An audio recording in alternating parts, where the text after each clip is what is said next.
Greetings, ladies and gentlemen. I welcome you to GST 113 lecture, Logic, Philosophy and Human Existence. There are many aspects of this course. Today we are going to be looking at the introduction to African philosophy. At this level, I expect that you would have been introduced to what philosophy is. To refresh our minds, we remember that there is no unanimous definition as far as the concept philosophy is concerned. However, etymologically, the term philosophy is derived from two Greek words. One, philos, meaning love, and sophia, meaning wisdom. So that when you combine the two Greek words, you have philosophy as the love of wisdom. Different philosophers will define philosophy differently, and that is why most times we say knowledge is perspectiva. And generally, you can consider philosophy as the rational search for answers to the basic questions about the meaning of reality as a whole and human life in particular. Now, what we call African philosophy took a long time to be recognized in the academia. And this is as a result of a number of factors in Africa's history. We can blame the factors responsible for this on colonialism. We can blame it on slave trade and many other factors. Now, according to scholars, three major factors were responsible for the debate on the possibility of African philosophy. That is to say, from the very outset, it was not accepted that there was anything like African philosophy. The white people had this kind of misconception about the Africans. They saw the Africans as being substandard in all ramification and as people who didn't have the rational faculty to engage in the noble enterprise called philosophy. So this perception, this wrong perception by the white people raised a lot of debates as per the possibility of African philosophy. So we can identify some of these factors as being responsible for the debate on the possibility of African philosophy. Number one, we have what we call ideological race classification. The second one is slave trade and dehumanization. And the third one is colonialism and exploitation. However,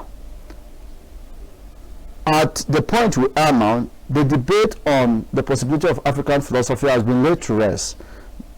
Why? Because rationality is not something that is restricted to a particular culture. Once you are a human being, you possess that quality of rationality, and so you have the ability to reason as any other person in the world could. And so today, African philosophy has become recognized everywhere in the world. But then we need to ask ourselves the question, when we talk about African philosophy, what is African philosophy? As it is usual with all concepts, there is no unanimous definition to what African philosophy is. Why? Because different scholars will want to define African philosophy from their different perspectives. Now, looking at the different definitions that scholars have provided, we can summarize the understanding of African philosophy into four groups.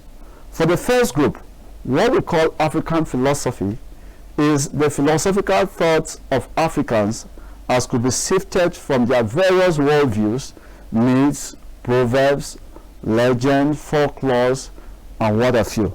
Now, when we define African philosophy in this sense, we are trying to look at it as a philosophy that is indigenous to Africans, untainted by foreign ideas. And now, if we look at philosophy from this perspective, there are other people that may not want to take African philosophy from this angle. And so we have a second group. For those in the second group, what we should call African philosophy should be the philosophical reflection on an analysis of African conceptual systems and social realities as undertaken by contemporary professional philosophers. Those here are emphasizing the need for philosophers to be professionally trained before they can engage in this whole enterprise called African philosophy. In other words, African philosophy should not be something that could be done by anyone or everybody. It should be restricted to those who have been professionally trained in the act of philosophizing. By this professional training, they are able to apply the philosophical tools in doing African philosophy. Now we also have a third group. For those in the third group, we should not limit African philosophy to what those in the first group said and what those in the second group said. Rather, we should combine what those in the first group said and what in the second group said. When we make this kind of combination, we are able to have what we can call a balanced African philosophy. And so, by this combination, we will define African philosophy as the sifting of the philosophical thoughts of Africans and reflecting on them by professionally trained philosophers. Now we have those in the last group. Those in the last group argue that African philosophy is not any of the definitions the groups above have given. For them, we should see African philosophy as any collection of texts produced by Africans and specifically described by their authors as philosophy. This definition is also limiting. So every definition of African philosophy has its own strengths and its own weaknesses. But generally speaking, when we talk about African philosophy, we are talking about a critical reflection on African reality. Now, it is important for us to look at what we call trends in African philosophy. When we talk about the trends in African philosophy, we are trying to show the different directions that African philosophy has taken. In other words, the different forms that African philosophy has taken over time in its emergence. Now, these different inclinations or directions or trends also explain the understanding of African philosophy that we have already looked at in our previous section. Now, there are 5 trends in African philosophy, and these are the 5 trends. Number 1, ethno-philosophy. Number 2, philosophic sagacity. Number 3, nationalist ideological philosophy. Number 4, professional philosophy. And then number 5, hermeneutical historical philosophy. Remember, we said we have 5 trends in African philosophy. Number 1, ethno-philosophy. Number 2, philosophic sagacity. Number 3, nationalist ideological philosophy. Number 4, professional philosophy. And then number 5, hermeneutical historical philosophy. It is important for us at this point to look at the content of each of these trends. Now we begin with the first trend, which is ethno-philosophy. When we talk about ethno-philosophy, we are referring to the philosophy that is associated with the communal thoughts of the people. It is the philosophy that has to do with communal myths, communal folklores, communal wisdom. This trend of philosophy described the worldview or thought system of a particular African community or Africa as a whole. The second one is what we call philosophic sagacity. Now, you know, the word sagacity has to do with wisdom.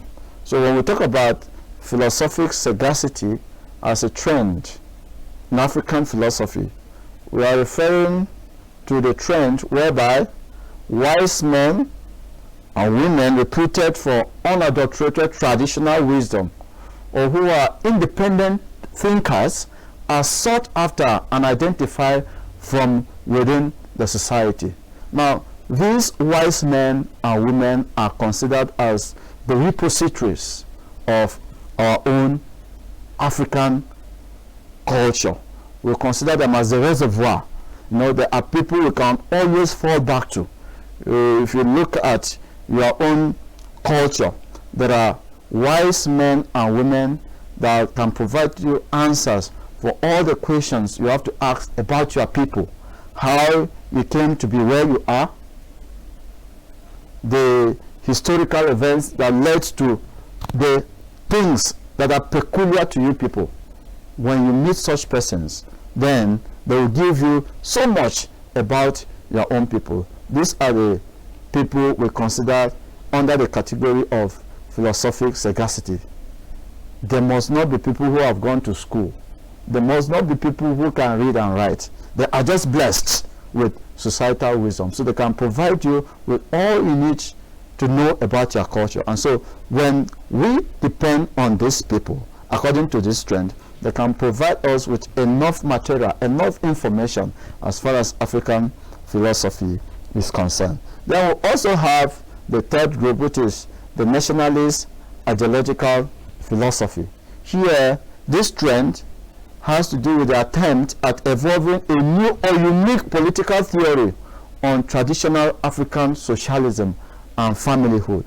You know, this particular trend has to do with the efforts made by Africans to reconstruct their past, the efforts made by Africans to redefine their identity, the efforts made by Africans to put themselves together, to be united, to ensure that the false image that has been sold about Africa is redeemed. And now, in order to engage in this kind of effort or exercise, different political philosophies have had to emerge in order to help the Africans work together as one to fight their common enemy. And one of such philosophies is the philosophy we call the philosophy of Ubuntu. Ubuntu, simply put, can be considered as a philosophy that emphasizes that we are for one another. And so summarily we can say Ubuntu philosophy is I am because you are, and you are because I am. Your problem is my problem is your own problem. And so we have to work in collectivity, we have to work in togetherness, we have to work in oneness in order to ensure that we pursue the common good. The other one is the philosophy of Ujama. The Ujama philosophy emphasizes the sense of familyhood, and that brings us to making a distinction between the African worldview and the Western worldview.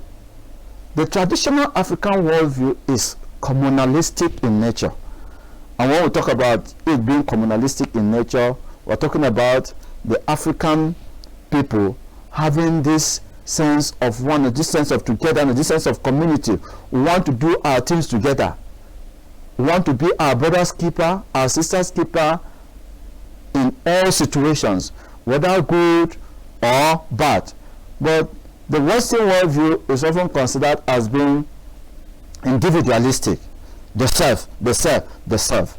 So the major concern of the trend called nationalist ideological philosophy was the efforts to liberate the Africans from the clutches of colonialism that have done a lot of harm to the African identity. So by springing up these different philosophies, efforts were made to ensure that the Africans came together to fight for their common good. The next one is the trend called professional philosophy. This trend of African philosophy refers to trained philosophers. Here, the concern is that African philosophy should be done by African philosophers with African context. In other words, there should be people who have gone to school and have been trained in the act of philosophizing. Then they can work on what we can actually call African philosophy. These ones are emphasizing the fact of training because philosophy should be considered as being the same everywhere in the world. It should be considered as using the same methods, so that whatever you do here in Africa can be considered in any other part of the world as being philosophy. And so, to succeed in this venture, those in this trend are saying philosophy, African philosophy, should not be something that is left to everybody. It should be restricted to those who have been professionally trained in the act of philosophizing. Then the last one is the hermeneutical, historical, African philosophical thought. Here, the concern is interpreting, engaging, and thinking through the concrete political and historical realities of the present African situation, and then looking at the future possibilities. You know, the happenings that are peculiar to the African people, you look at them, you rationally interpret them. When you interpret them, you see what possibilities there are in the future. For instance, with the awareness, for instance, looking at the present African situation, there is so much awareness on being computer literate. We can project from what is happening now that in the next 10 to 20 years, the whole of Africa will become computer literate based on the efforts being made now. So looking at the historical happenings, then you are able to project what is going to happen in the nearest future. The next thing we are going to consider is the schools of African philosophy. There are three major schools in African philosophy, and you discover that these schools somehow reflect the trends that we have already looked at. Now, the three major schools of African philosophy are: 1, the universalist school; 2, the particularist school; and then 3, the eclectic school. Let me take that again. We have three major schools of African philosophy. The number 1 is the universalist school. The number 2 is a particularist school. And then number 3 is the eclectic school. Now we begin with the universalist school. The universalist school of African philosophy is patronized by the professional trend of African philosophy. Remember, we talked about the professional trend of African philosophy, the trend that emphasizes the need that those who should do African philosophy should be those who have been trained professionally in the act of philosophizing. And why are those here insisting? They are insisting because philosophy is the same everywhere, and for them, philosophy should use the same methodology. So African philosophy should not be different from the philosophy that is done elsewhere in the world. So African philosophy should be critical and should not be just a mere description or record of African beliefs. That is what those in the professional school of African philosophy are saying. And so those in the universalist school are saying that African philosophy should be something that is done by professionals, and because it is done by professionals, they will do the philosophy the same way it is done everywhere in the world, and they will use the same methodologies that are used elsewhere in the world, so that whatever we do here as African philosophy will not just be relevant to us the Africans, will also be relevant to those who are in other parts of the world, because philosophy should be beneficial to everybody in the world. Now we have the particular school. Those in the particular school are saying no. They do not hold on to the same position with the universalist school. For them, for philosophy to be worth its salt, it must have local relevance. That is to say, it must not be divorced from the people's culture. So those in the particular school are saying that whatever type of philosophy we are doing, it has to be relevant to the people that the philosophy is done on. If you are doing a philosophy on Igbo people, it must be relevant to an Igbo person. If you are doing a philosophy on Bagi people, or Alago people, or Mada people, as the case may be, Igbo, Yoruba, what have you, let the philosophy be relevant to the people. And for it to be relevant to the people, it must not be divorced from the people's culture. And so those in this school, they place little emphasis on scientificity, trying to make everything systematic, being too logical, being too critical, being too argumentative, and they lay their emphasis on local relevance. Let what we call African philosophy help the Africans, be able to help the Africans to solve the problems that are confronting them. Let the African see in African philosophy the solutions to the problems he or she is facing. Let the African see in African philosophy the answers to the questions he or she has been asking about life. Now, a third group emerged. This third group emerged to mediate between the universalist school and the particularist school, like a peacemaker, so to speak. So, more like a mediator. You know, when you are reconciling, you are playing the role of a mediator. And so, the collective school is saying there is no need for any fight between those in the particularist school and those in the universalist school. That there is a way that we can combine the strengths of the two different schools and then have what we call balanced African philosophy. So the eclectic school is calling for a complementary relationship between the universalist school and the particularist school, whereby each of them will make up for the shortcomings of the other. And how will this happen?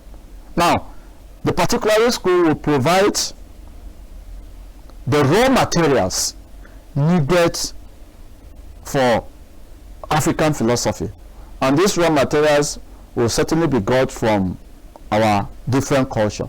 Then the universalist school will provide the critical tools that will be used to work on the raw materials provided by the particularist school. By the time we have this kind of combination, then we can have what we call balanced African philosophy. Ladies and gentlemen, so far we have attempted an introduction to what we call African philosophy. We began by establishing the fact that what we call today African philosophy took a long time before it became recognized in the academia. Now, this history is as a result of a lot of things that have happened to Africans. Colonialism, slave trade, ideological race classification, and all of them. We mentioned them, three major factors responsible for the debate on the possibility of African philosophy. Remember, ideological race classification, slave trade and dehumanization, and then colonialism and exploitation. Because of these factors, the white people were skeptical about what we call African philosophy. But all of that was a misconception from the white people, because philosophy is not something that is limited to a particular culture. It is something that is universal. As far as we are human beings, we have the reasoning faculty and we have our own peculiar situation. So we have the capacity to reflect on the realities surrounding us. We went ahead to say what we call African philosophy has no unanimous definition, because knowledge is perspectival. People look at things from their different angles, and so we say when we surmise all that people have said, we can have 4 groups as far as the definition of African philosophy is concerned. For the first group, what you see that from worldview, folklores, proverbs, belief systems, and all of that. For those in the second group, should be some kind of critical reflection on the realities surrounding the African people by professionally trained philosophers.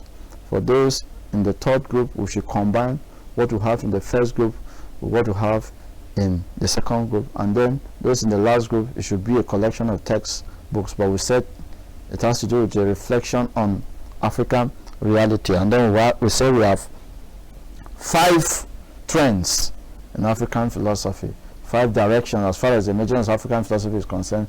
There are different trends, and we have 5 of them. 1, ethno-philosophy. We have philosophic sagacity. We have nationalist ideological philosophy. We have professional philosophy, and last but not least, hermeneutical historical philosophy. Then beyond that, we concluded by saying that we have 3 major schools of African philosophy. 1, the universalist school. 2, the particularist school. And then 3, the eclectic school. African philosophy is important to enable us Africans understand our unique contribution in world civilization. It is important to help us Africans in our self-expression. It is important to help us to reconstruct and rebuild the false image promoted by the West concerning Africa. So the understanding of the African unique situation can provide a platform for providing the solutions to the unique challenges facing us as Africans. Africa must be celebrated for being the birthplace of civilization and the breeding ground of philosophy. These ideas can push Africans today to keep making their unique contributions towards making the world a better place. But before we go, very important points. Number 1, for those of us in African philosophy, we do not hold on to the conception that the first philosopher in history is Thales. If you say Thales is the first Western philosopher, we accept. But if you say Thales is the first philosopher in the world, we say no. For those of us in African philosophy, the first philosopher in the world is the person we call Hotep, because we believe that philosophy began in Egypt. And that is why when you go through the histories of the different Western philosophers, all their history has something to do with Egypt. They came to Egypt, learned what they learned, went back and appropriated it to their own context without acknowledging what Africa had done for them. And so for us, the first world philosopher is Hotep. We can consider Thales as the first Western philosopher. Another point, one of the pioneering works on African philosophy was written by the person called Placid Temples. Placid Temples. He wrote what we call Bantu philosophy. People of the Democratic Republic of Congo. Yes. So that is it. Thank you so much for your attention, and I hope you gain